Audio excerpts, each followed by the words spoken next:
And we are recording. Welcome Okay. everybody. As everyone know, I do these right not as interviews but conversations, almost like this conversating with my friends. There's no agenda. We're not trying to sell anything. It's basically, and I don't even do it as far as having like interviews. Like I'm gonna do it once a week or I'm gonna do it once a month. I do it whenever I'm inspired. And I am truly, truly, truly, truly inspired by Summer.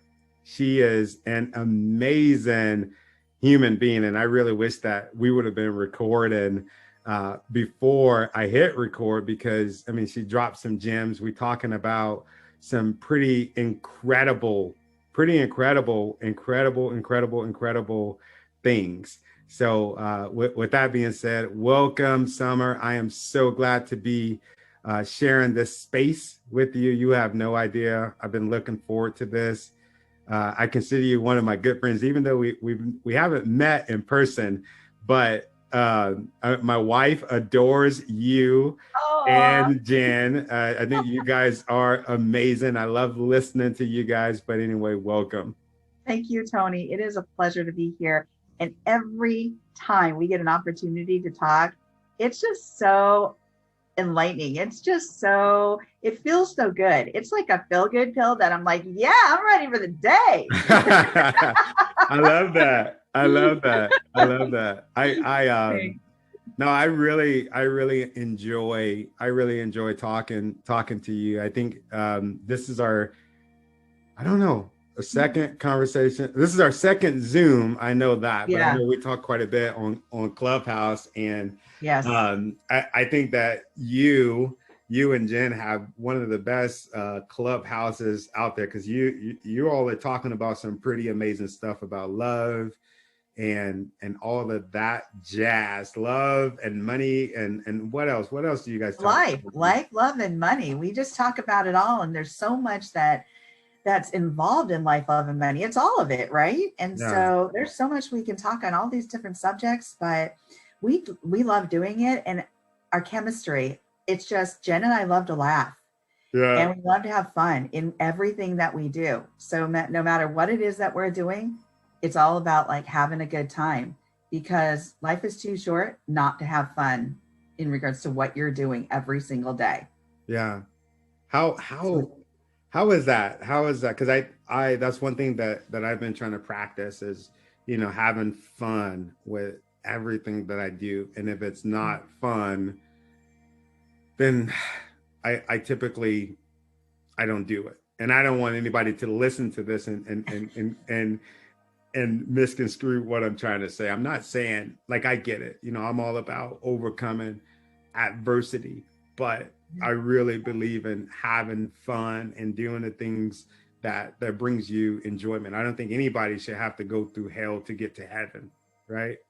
right. Yeah. There's no like this purgatory, where you're going like from one letter to one step to the next step to the next step. No, however, life is like those different steps though. Life can bring you different things. It's just how you respond versus react to a lot of different things, right? So Yeah, the response versus the reaction, that's significantly different.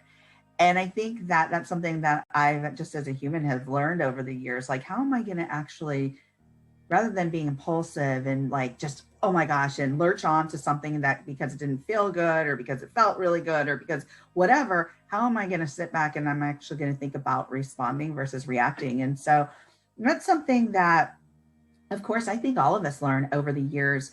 But I think in my own journey, and you asked like, how do you maintain that laughter and that happiness? I don't I think there was just something honestly, Tony, within me, like from a very early age on, that I've been a resilient kind of person. Like my grandmother and my mother and people, they're like, God, you always bounce back no matter what it is. You're like a ball. Like you just keep bouncing back. I love that. I love that. I love that. And I do because I don't think there's for me personally, this is for me. There's no reason why I don't want to go through life being like, oh man, this sucks. Oh man, this, I don't want to feel like that. Yeah. I never want to feel like that. That doesn't feel good to me. Yeah. So really, it's my mindset. It's like how I thought about life probably most of my days. Oh yeah. And I'm old. I'm 51. You are not old. That is not old. That's not old at all. They say 50 is the new 30. Woo! I love Yeah. that. So, No, that's funny that you say that. As far as like bouncing back yeah. and living in a state to where, you're kind of dreading your day. That's where I was at. That's where I was at. I had this dream of achieving these great heights of, this place that I thought that was almost impossible for me to get to. And that was, at the top of the corporate ladder. I always had this thing inside of my head that, it's going to be so cool. I love wearing ties. Like, I still love wearing ties. You. I do. And there was even like a point where I would rock the cool suspenders to match my tie. Cool. Yeah. Yeah, it was like it was like on some Olivia Pope scandal type. I like dressing like really cool. Love it. Yeah. And I still like doing that. But I realized that, that was my goal, and I was really like hyper focused on it. And I would literally wake up. I would wake up Sunday, and I would have this gut-wrenching feeling inside of my body where I didn't want to wake up on Monday. I dreaded it. Didn't want to wake up like I didn't want to be in this earth, but I didn't want to be in this earth and have to go to a job where I was not getting that fulfillment, right? Right. And is that kind of like what you were going through when you said that, all the way up until what point was it that changed for you? Well, I would have to start. I'm going to start a little further back. I'm going to start when I was 6 months of age, Tony. Okay, so my parents were really young when they had me, and they came from really diverse backgrounds. Like, my dad is Filipino and Hispanic, and my mom is Armenian and European. So just having them together in the early 60s, they encountered their own difficulties and culture clashes and such. So they had their own challenges. And my mom was 17 when she had my brother and 19 when she had me. So they had us very young. And I was and my dad was an abusive husband towards my mom. So she had to escape that relationship. And when I was 6 months of age, I had a hole in my small intestine and nobody knew. My mom knew I was sick, but she was like, oh, wow. She kept taking me to the doctors, and whether or not it was because she was a woman or because she was young, they were dismissing her. And they were like, no, she's probably got the stomach flu or she's got a cold. Well, no, it wasn't until I went into a coma at 6 months that they had to go into exploratory surgery. I was on the edge of death. 6 months. And it took, I had a hole, and they found a hole in my small intestine. So everything I had eaten basically was going through that hole. I had multiple surgeries at that point, and it wasn't until the doctors just came to my mom. It was like the third surgery and the final surgery. They said she has to start thriving. And my mom said, you were strapped down to your crib, your arms, your legs, you had tubes coming out of you, a heart monitor, everything was just because you couldn't pull out the tubes. So they had to strap your legs and arms down. And she said, and you know what? You bounced back. You bounced back. And she's like, and ever since then, Summer, I knew like you had something in you, like where you would just bounce back all the time. And you were never, she goes, this is the problem. She goes, you were never unhappy. So nobody ever like thought, oh, she's just, she's super sick. Mm-hmm. You had them all fooled because you still ate, you still smiled, you still laughed, you still giggled. She's like, you were just a happy baby and you've always been that way. And so I look back on that and think I was given a gift. I was really given the gift of life. And she's like, my mom would say, you're the miracle baby and you're my miracle baby. And she said, and you were given the gift of life. And so it's up to you. She would always say this to me. It's up to you to do something with yourself. She goes, I don't care what it is, as long as you're happy doing it. Make sure that you're happy doing it. And hearing those words from my mom and remembering those words, that's something that impacted me. And I always knew that I could do whatever I wanted. It was up to me though. Yeah.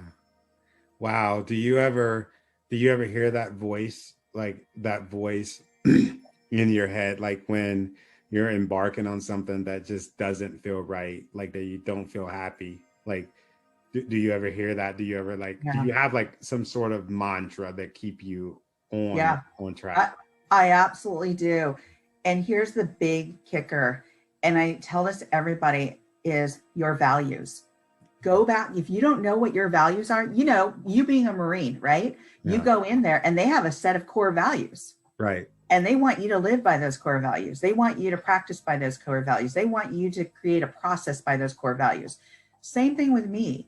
I go back to my values. What do I believe in? If it doesn't feel right, maybe it's not in alignment with what I value.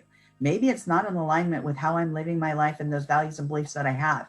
And I go back to that every time, Tony, because that's my guiding star. That's my Mhm. guiding light, are those values. And it might seem really simple, but you can get really lost if you don't know where your foundation of values are and where you're launching from.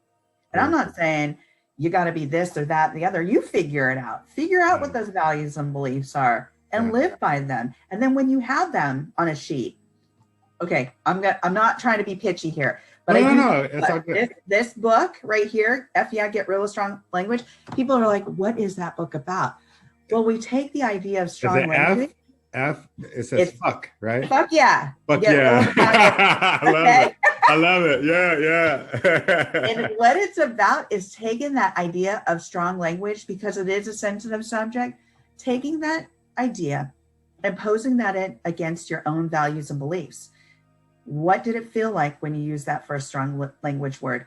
What were you told about strong language? Yeah, How did it yeah, feel using that word? And we take you through the strategy, right? yeah. And the reason we do that is to figure out your own values and beliefs. And we put in things like movies and books and things that use strong language Mm, and talk about that in this book. And we do that because values is a launching point. That's your foundation from where you launch every day. Because if you don't know what those are in relation to your own personal values, let me ask you something. If you didn't, if you had a set of values and you went into a company, right?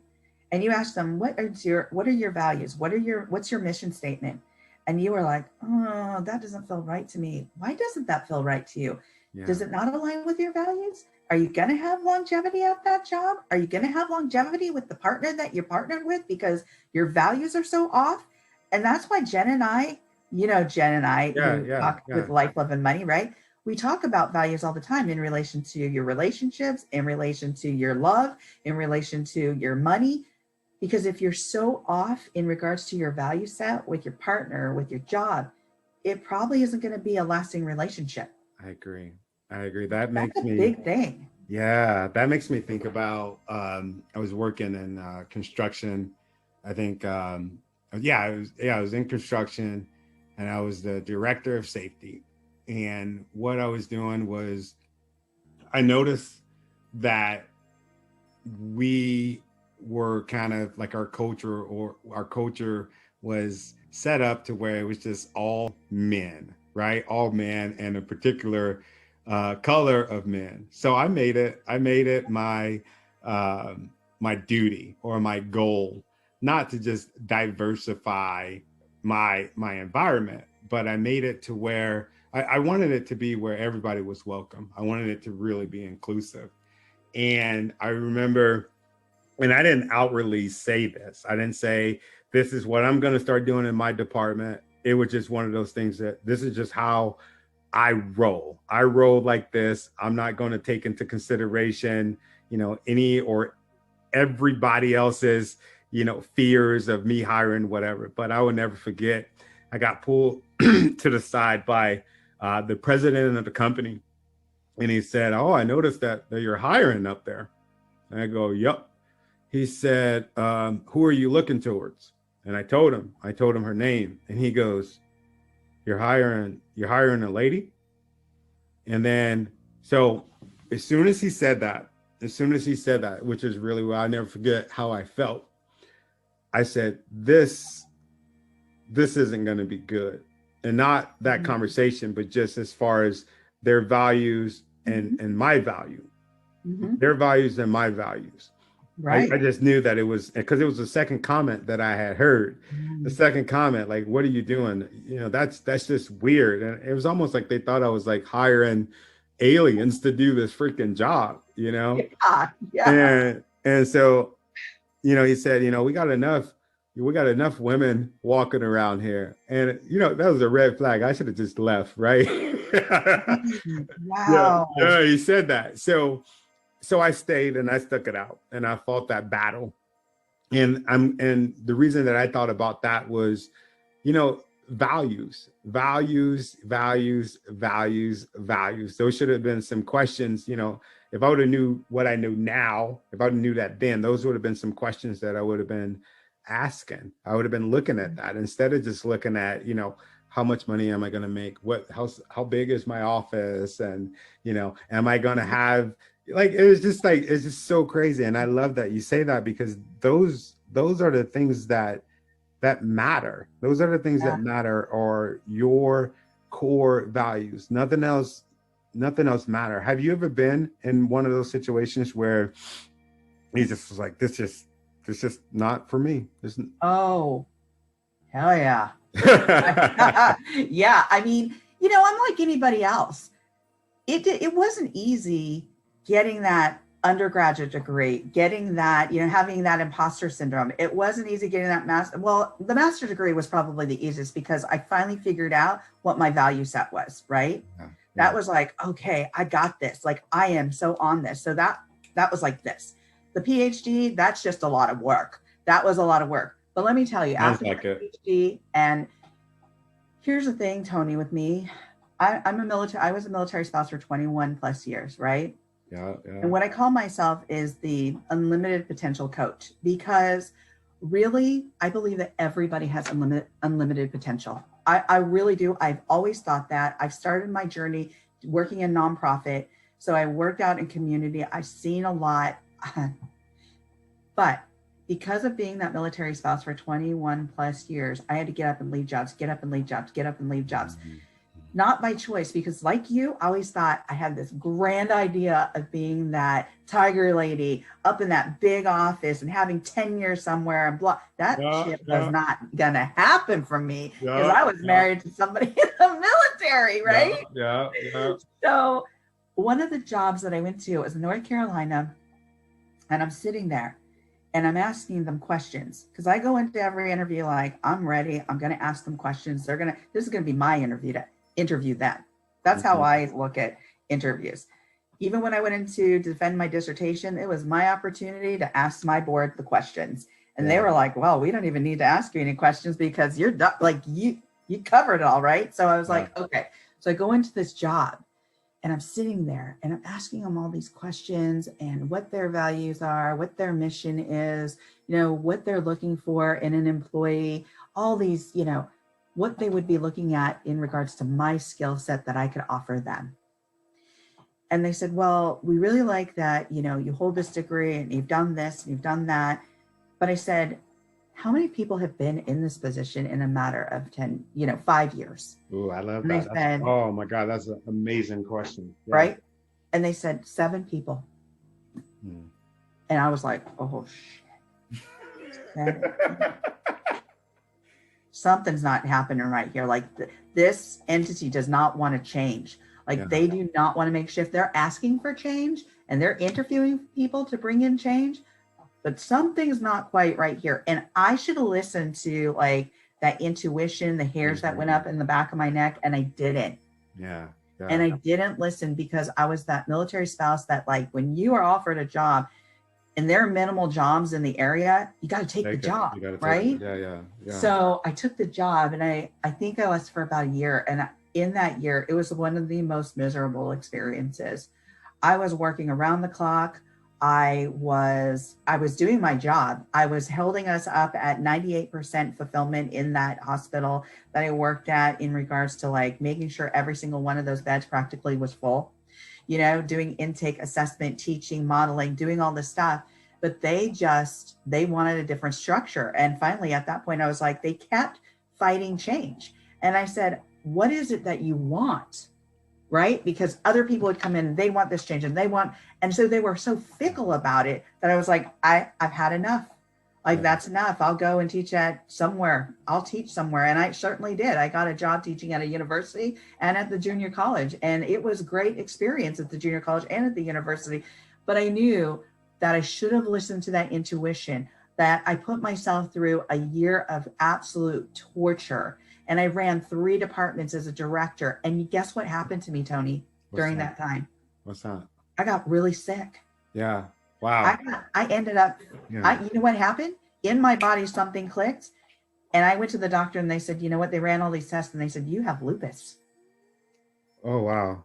Yeah. And Wow. so I had this one big red eye. And I was like, what the heck is this eye so red for? And they said, you are having an inflammatory process and your ANA, is off the charts. Your levels are off the charts. So I had to go to specialists. I had to do this because I wasn't getting sleep. I was pushing myself. The company didn't really want change. I should have listened to my own intuition. I should have listened to my own value set. I should have went back to that and said, this is not the right match for you. Wow. Wow. So you see, it's Yeah. not like it's all easy every day, but you come through it. Even with being diagnosed now with lupus, it's like you come through it and it's about, what do you want to create? What do you want your mindset to look like? Are you out there achieving what you want to achieve on your terms? I love that. On your On terms. your terms. I love Yeah, that. just like you, because what you're wearing right there, hashtag inspire, you inspire people every day. Look, you just on plugged your my terms. shirt. Like And what's on your wall back there too. yeah, yeah. So, and that's what I find so awesome about you, Tony, is that you've gone out there, you had, the Marine Corps, you did all these different jobs, and yet you found your passion, your why, your purpose. Tell me what Don't you make me love so much about what you do. don't make me cry. Oh, you're so awesome. Because I will, and Aw. I'll leave it. I won't even cut it out. But what I love about what I do is there's no bullshit in what I do. It's what I do. There's no bullshit in it. And the fact that when I wake up in the morning, the first thing that I'm thinking about, and this is simple, right? This is simple, inspire, right? Yeah. But that's what I'm thinking about every morning. I wake up and I'm like, how can I inspire? Who can I inspire? Who can I be inspired by? So it's not just me giving. I'm a taker. And that's why I'm like when you're talking, I'm like captivated because I'm learning you and a few other people like where I legit learn. Yeah. And that's what I love about what I do is that I'm given and I'm taken and I'm honest about it. The thing that I would say that I love the most is those days where I'm just like I'll be telling my wife, I'll just say like I'm not questioning my intentionality, but just saying, just re-examining myself and just asking myself, am I doing what I'm supposed to be doing? How does it feel to walk in my purpose? Is this my purpose? Because we redesign it and we redefine it all the time. And I always come back and the question and the answer to that question is always yes. It's always yes. It's been no for many years. It's been no. I was in the Marine Corps. I love serving my country, but I definitely couldn't, stay in it because I was realizing that, we had a divorce, and had a divorce and all of that. And everybody was surprised that I had only had one divorce when I was in it. So then I went to the fire department and I was working for the DOD fire service. And it was the same thing. I was spending so much time away from home, but I loved my job. I really loved my job. I really loved helping people and making a difference. And I went to safety and it was the same thing, but there was one like common denominator, and the common denominator was the fact that I was able to pour into other people's lives. And man, and it's not the money, especially right now. It's not the money. What really inspires me more than anything is opening up my inbox and getting a message and just saying, hey, when you said keep going, don't give up, I know that the world seems like it's against you. Keep going because the universe is in your favor. When you said that, it made me realize that I do have space and I do have purpose in this world. I thought like somebody really said that they were thinking about like leaving this earth until they saw my message. And it fucked me up. It fucked me up because it was one of those messages where you're a content creator too. Yeah. So a lot of times I think as content creators, and no matter what anybody says, I don't care what nobody say, those people, they can say, oh, I just put content out, and if people, agree with it, they do. If they don't, they don't. I put stuff out. I want people to like my stuff. I want people to be inspired by it. I want people to see it. It does not make me happy when I spend 3 hours on making content and nobody sees it. I don't care. I don't care. I don't care if people are going to say that, oh, those are vanity metrics. No, I have a purpose, and my purpose is to put my message out, and I want it to go to millions. Yeah. But the lesson for me in that moment was this was a post that was probably one of my most lower performing posts that I've ever had. Mm. And that person said that they were getting ready to take their life, or they were thinking about it before they saw it. And oh my God, that motivated me so much. And it's just like, so whenever I start looking at the numbers, I'm like, no, there's that one person. Yeah. There's that one person that's looking at this. So you need to do it for them. You need to do it for that one person. So it's just like, I'm getting emotional right now just thinking about it, because I feel like that's why I'm here. That's why I'm on this earth. That's why I've been through the things that I've been through, not so that I can just make it out, but so that I can help other people make it out. Absolutely. No, I absolutely hear that. And one of the things, and I want to touch back on this, one of the things that really resonates with me about people and about you, Tony, is your authenticity. It's not what they're making. Yeah. It's not the money. It's not any of that garbage. And I don't want to say minimize that to it's not important, because we all know that to monetize is really important because we got to live, right? Oh yeah. But what resonates with me is your authenticity, is your story, is how you tell your story, the passion that you have. And for me, it's like, I want to work with you. I want to spend time with that guy because he's got it. He's got it. He's real. And when you said you don't have to deal with all that garbage, let me tell you, there's so much garbage out there in these jobs and in these places. It's like when you get to that point where you're like, I'm done making money for them. I want to make money for me. I want to do something that fills my life up with like my why, my passion, all of that good stuff, living in my authenticity. I hear that from you. Yeah. And I love that. And to me, that is so inspiring. It is inspiring. It is inspiring. And it's that one person. And let me tell you, Tony, I worked in